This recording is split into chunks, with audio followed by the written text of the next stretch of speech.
This is the Sports Timeout Podcast with CJ Perry, Tony Karanko, Tristen Howe, and your host, Wes Underwood. It's that time again, everyone. Welcome into the Sports Timeout Podcast, brought to you by Jefferson's and Kraken Cajun Seafood House in Joplin. If you're in the mood for some fresh Cajun, head on over to Kraken Cajun Seafood House in Joplin across from Moe's on Main Street. And if you're in the mood for some wings, head on over to Jefferson's behind Books A Million on Rangeline. That's where I'll be tonight before we get some Friday Night Lights going. Wes Underwood along with Tony and Tristen. And, welcome back, fellas. This is going to be a fun episode. All football for once, and even soccer included in that, because it's the original football. I just had to do it. So makes sense. Yeah. I mean, pun intended. The original football, but NFL as well. So we'll open up in the NWSL and we talk Kansas City Current. They look phenomenal against North Carolina Courage, and it was a hard-fought game. They extended the streak to 11, and, I mean, I'm excited for them, and I hope that they can continue to play this hard and make a push for the number one seed. It's going to be hard, but they're in the top four right now, so they're looking great, and not to mention Haley Mace, Desi Scott making it to the what is it? Oh, I don't remember what it's called, and that's really sad that I don't remember, but they make it to their national teams. There you go.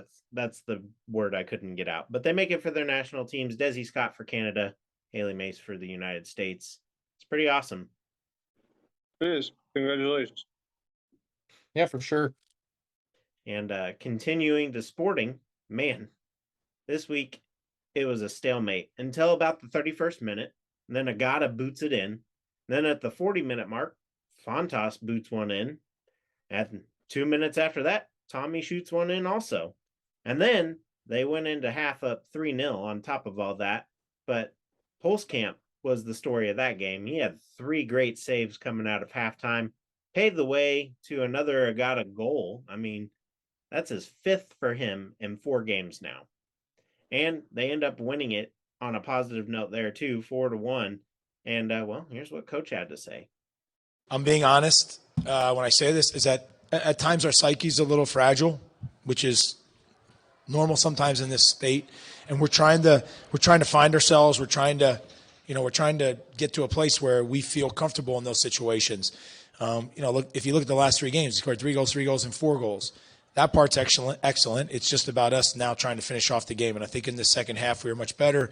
We were getting out, not letting the other team play as much. They also changed their formation. Look, I think one of the things in this game is that when you can get the other team to change the way that they play, you've won something. And I think the first half proved that. I thought we played very well. And then I finish off by just saying I think that we didn't hold back, though. Scoring the 4th goal in the second half was also a really important aspect. From Wes Underwood with the Sports Timeout Podcast says, congrats on the win.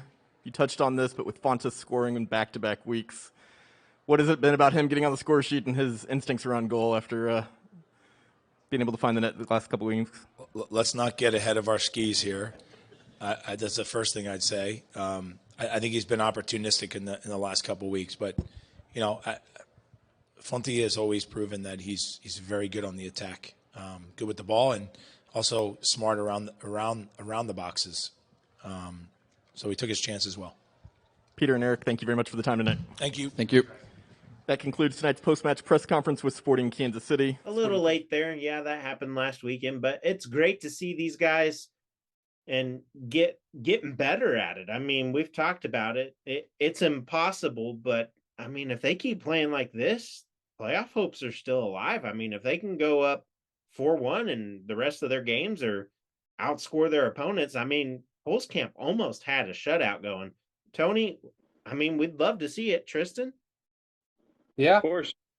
Yeah. I mean, they're. You gonna let me go this time? Let's go, Tony. I think they're playing a little bit more. Oh, nice. Earthquake. I think they're playing definitely a lot more consistently, which is really what their biggest issue is just being consistent. I think having a Agata on the team, getting somebody that can score some goals is probably the best thing that happened to them all season. So congratulations to Sporting KC, and I can see them making the playoffs now.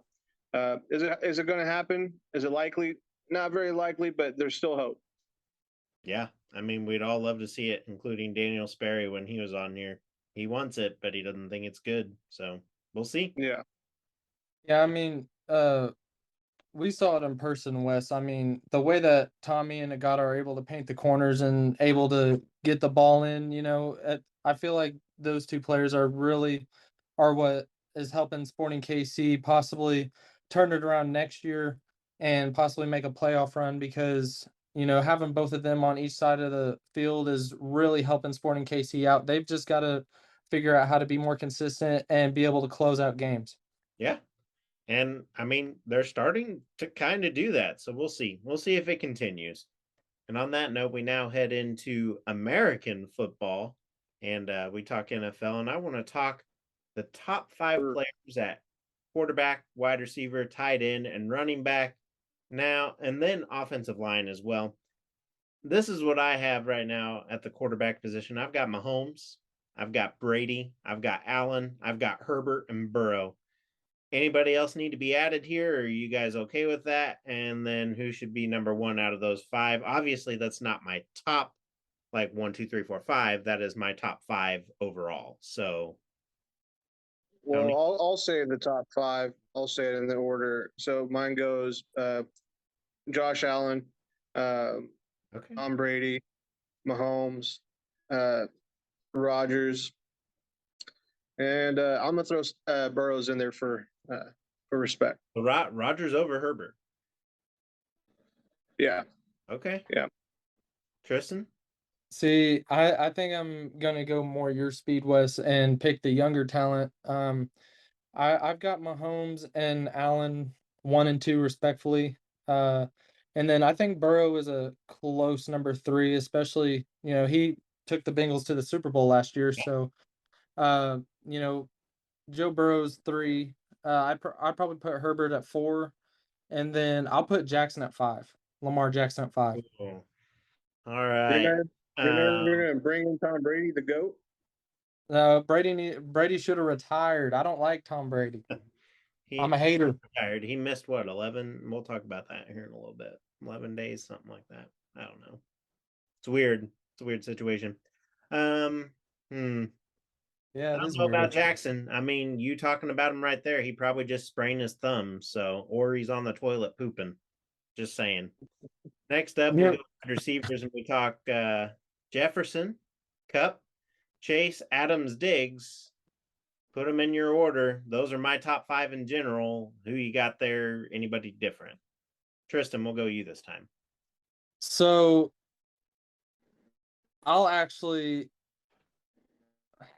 my top 5 for the wide receiver position is actually kind of wishy-washy, but you're gonna throw in CD Lamb, aren't you? I'd put him at 4 or 5. I think he's got a lot of potential to end up being a good player. It just, when it comes to chemistry with him and Dak, they really need to figure it out. But Davante Adams, I would honestly probably put him number 1. I think he is probably the best receiver in the league. I think Tyreek Hill's in the top 5. I think he's going to honestly dominate in Miami. To what? To I can't say it. So yeah, I put Adams out. That's where the ball's going. To a no one. Yeah. No, I think Davante Adams is a solid number 1. I think Stephon Diggs is a really good number 2. I don't think Diggs really gets the appreciation that he deserves, because he really is a good player. And I mean, he's part of the Minneapolis Miracle, whatever, Minnesota Miracle, Minneapolis Miracle, whatever. Josh Allen now, so I mean, that's yeah, I can see that. But yeah, I would put Jamar Chase, Jefferson in those spots. That's probably my top 5. I may have name 6. I don't remember, but March. yeah, Hey, that's my top 5. if he stays healthy, he's dangerous. I mean, he could put up 51 week and 250 the next week. He is the Derrick Henry of receivers, in my opinion. It's crazy. Tony? Yeah, for sure. So number 1, I have Cooper Kupp. Number 2, I'm gonna say Jamar Chase. Number 3,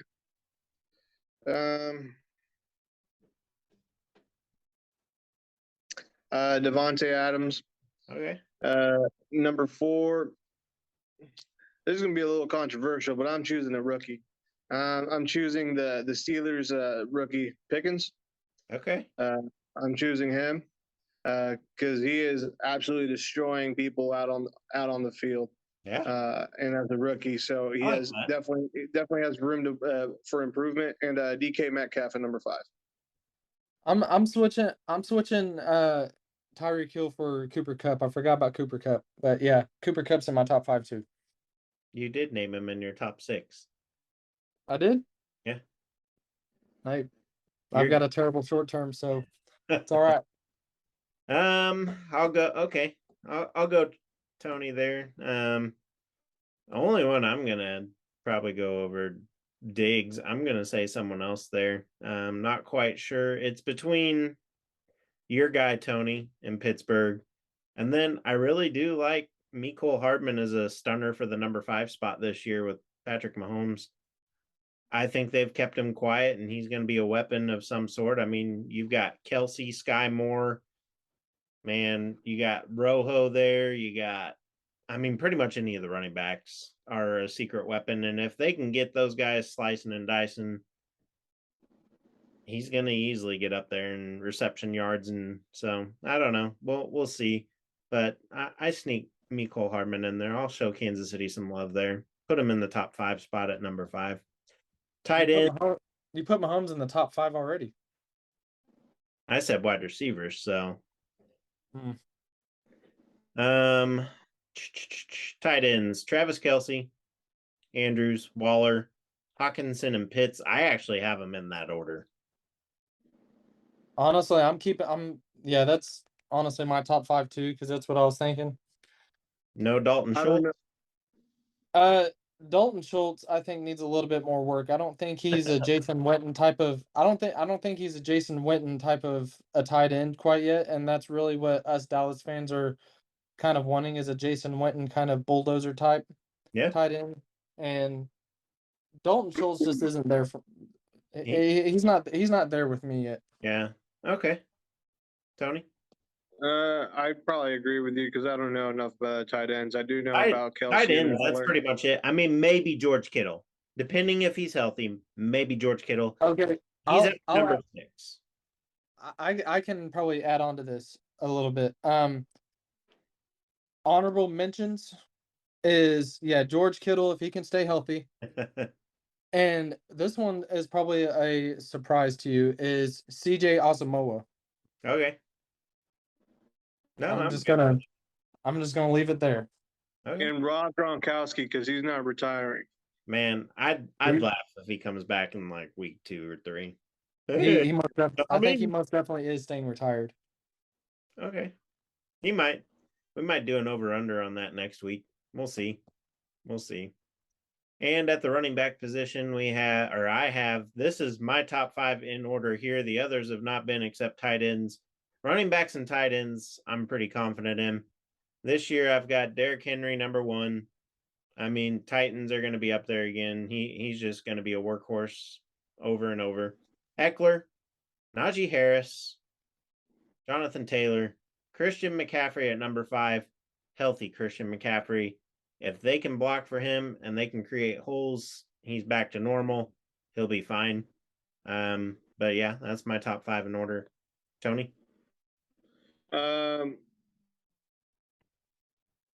Yeah, I mean, honestly, I'd probably agree. I don't really have. Again, I don't know enough about the running backs for me to say to agree or disagree.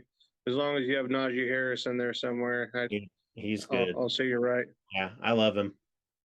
See, I'm not even putting Najee Harris in the top 10. My top 5 Christian McCaffrey's Christian McCaffrey, if he's healthy. Derrick Henry's number one. Obviously, he's the best running back in the league. Christian McCaffrey at a close 2, if he's healthy again. Let's see. Lamar Jackson at 3. No. No, Tito Jackson at 3. No. You got like 5 more Jacksons to name, Wes, if you want to keep going. Hey, you caught it. Good job. I'm a Michael Jackson fan. What do you expect? Let's see. So Derrick Henry at 1, Christian McCaffrey at 2. I'm gonna put a couple surprises in my top 5 and say Joe Mixon at 3. How was that? All right. Number 4. Number 4 is a hard one. Just go ahead and throw in Zeke. I'm not throwing in Zeke, but I'll throw in his backup, Tony Pollard. Okay. Pollard's good. He is too. Yeah, he is good, but he just needs to keep staying healthy and hope for Zeke to mess up. It looks like Zeke's honestly gaining a lot of weight, so probably maybe him and Eddie Lacy are in the same training program. Yeah. So and at number 5, I'd probably put Aaron Jones at number 5.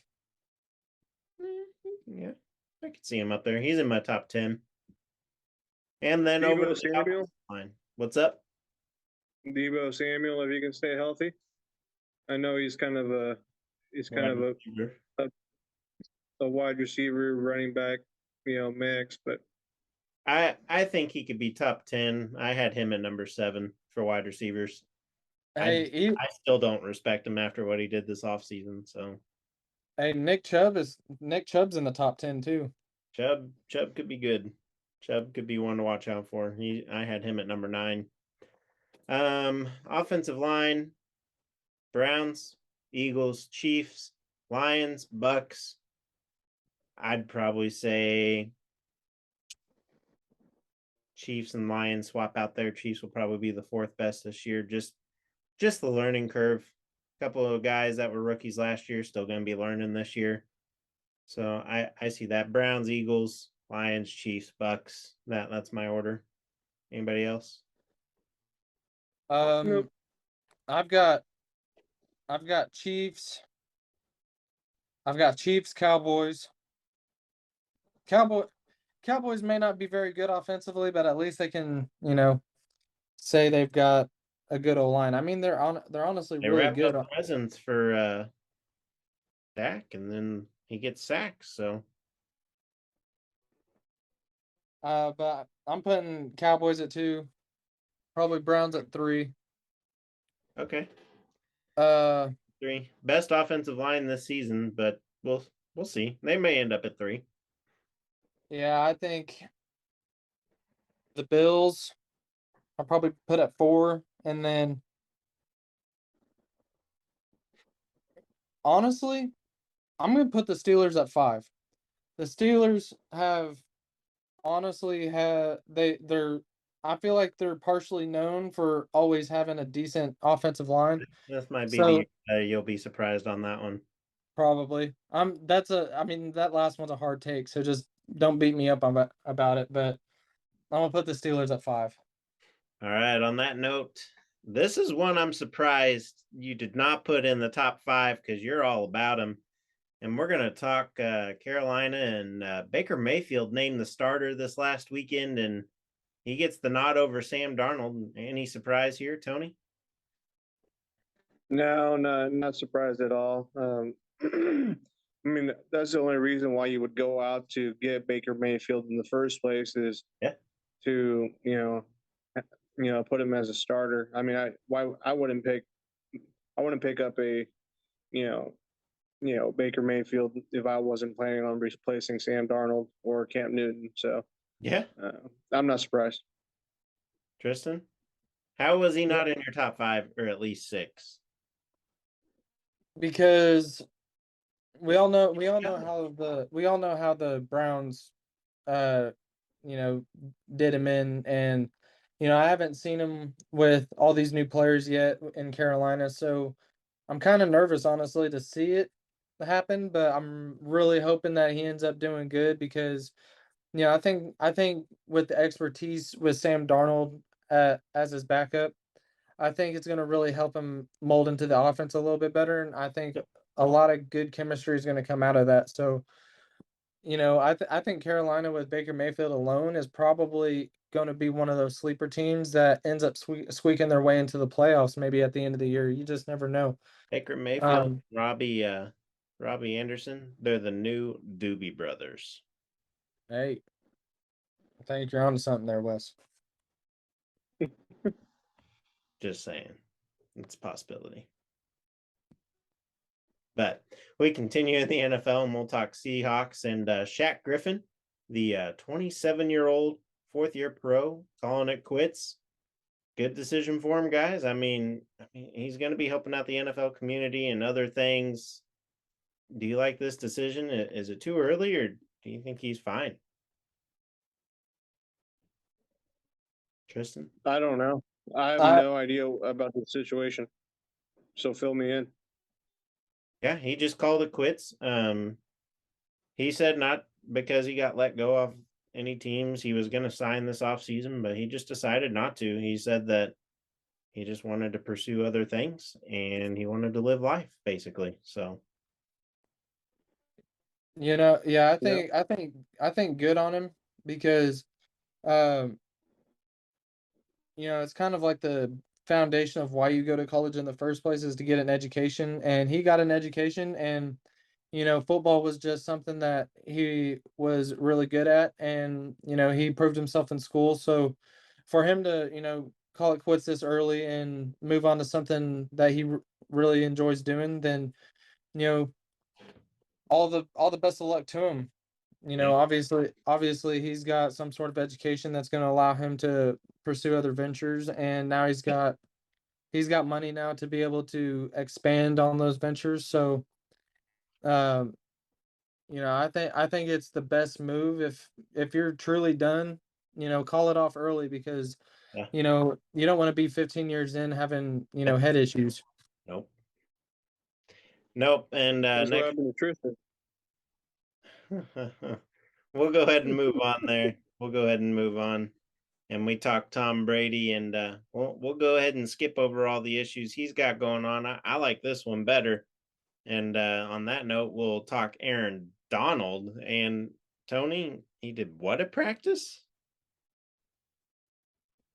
He hit some dudes in the dome with their helmet. Yeah. Man, my thing is like, what is the NFL going to do?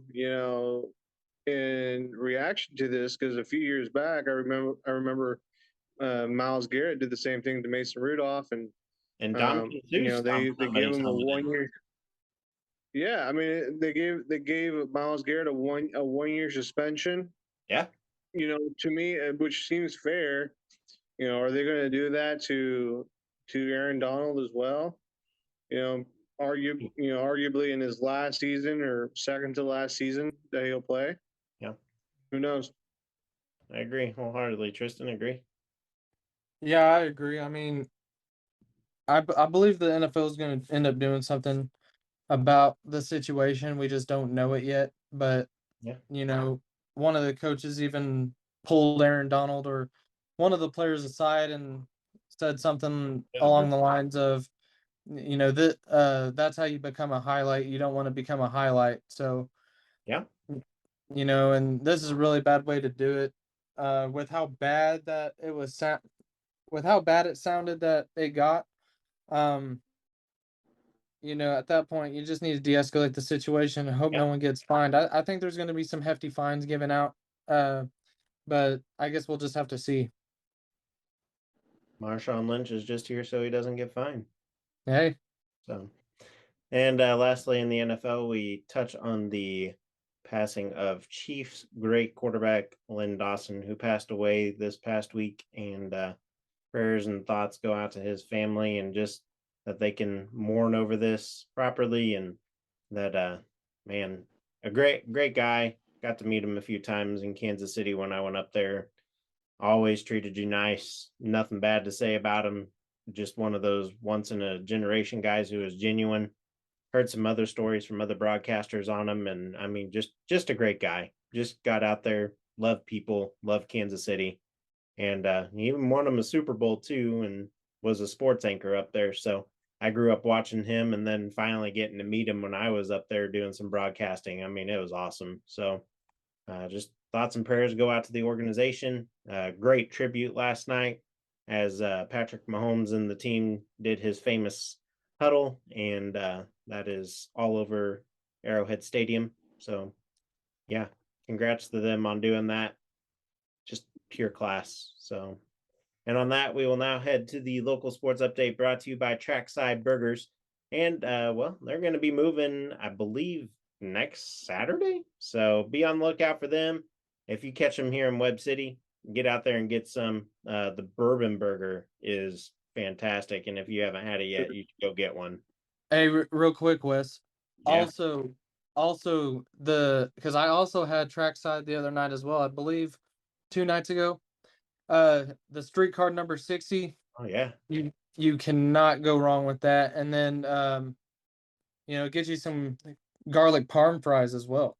Yeah. They're very good. Very good. And they only get better every time you go in. That is a fact. We will begin with high school softball. Neosho will play host to Commerce High School today at 3:30. Then to CJ as they host the Kickoff Classic. Carthage will head to Morrisville and play in a tournament up there. They will take on Lebanon today. And then Joplin will also play in the Kickoff Classic. And then next we head to volleyball. Carthage will head to Bentonville to play in the Early Bird Classic, and they will face Kickapoo, Rockbridge, and Bentonville tomorrow. And soccer, most of the fall sports, everything else, they all start up in full swing next week, so we'll get those to you.